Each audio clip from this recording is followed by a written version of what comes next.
Samantala, posible na ipasampina si Ternate Cavite Mayor Lamberto Bambao kaugnay ng fact-finding investigation ng Commission on Human Rights sa malaswa umano nitong pakonte sa 2 minor de edad. Saksi si John Consulta.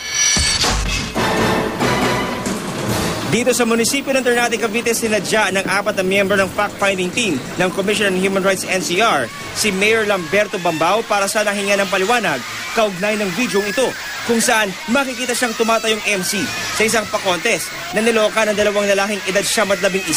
Walang salawal ang mga bata hanggang matapos ang pakontes nang umihina ang isa sa kanila.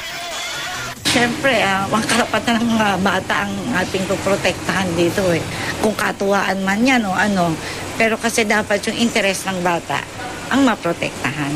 Pero bigo ang grupo na makausap si Mayor Bambao na ayon sa mga nakausap na empleyado ay hindi pa raw dumadaan sa munisipyo mula nang maibalita ang insidente. Sabi ng CHR fact-finding team, kung di pa rin sila haharapin ng alkalde sa susunod na linggo, ay posibleng ipasupinin na raw nila ito.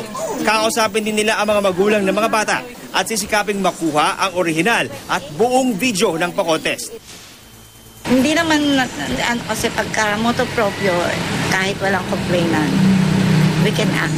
Kung it's clear na merong child abuse dun sa video na pinakita.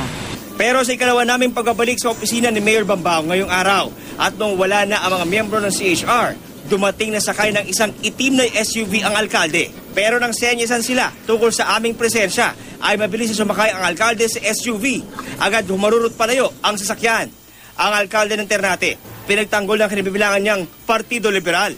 Tingin ko it's not also fair na makapagkomento na hindi pa natin napapakinggan po yung kanyang side.